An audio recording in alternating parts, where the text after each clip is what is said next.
உங்கள் சகோதரி அனுஷ்யா ஆண்டன். உங்கள் மனம் புதிதாகட்டும்.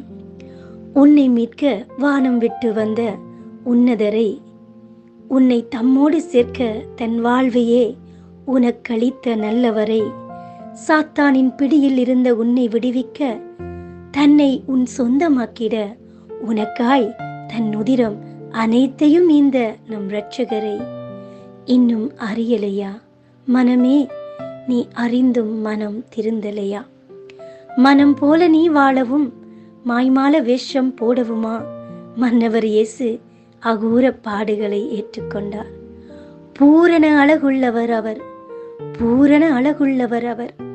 அழகும் இல்லை சௌந்தரியமும் இல்லை என அந்த கேடுற்றாரே, அது உன் பாவ ரோகம் அன்றோ? உனக்காய் தன்னை முழுதும் தந்தவர்க்கு நீ கொடுப்பது என்ன? நீ திரும்ப கொடுப்பது என்ன? உன் உள்ளத்தில் ஓரிடம் தானே உன் உன்னதர் கேட்பது. உன் உள்ளத்தில் ஓரிடம் தானே உன் உன்னதர் கேட்பது. உன் பாவ செயல்களால் அன்பர் இயேசுவை தினம் தினம் சிலுவையில் அறைந்தாயோ? மறுபடி மறுபடி இன்னும் அறியலையா மனமே? நீ அறிந்தும் மனம் திருந்தலையா? உன் பாவம் அதை அறிக்கையிடு, அவை யாவையும் நீ விட்டுவிடு.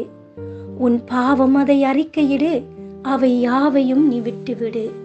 நீ வாழ்வடைவாய், புது வாழ்வடைவாய். உன் மனம் புதிதாகட்டும், உன் சுகவாழ்வு சீக்கிரம் துளிர்க்கட்டும். உன் மனம் புதிதாகட்டும், உன் சுகவாழ்வு சீக்கிரம் துளிர்க்கட்டும். உங்கள் மனம் புதிதாகிறதினாலே மறுரூபம் ஆகுங்கள். ஆமேன். கர்த்தர் உங்களை ஆசீர்வதிப்பாராக.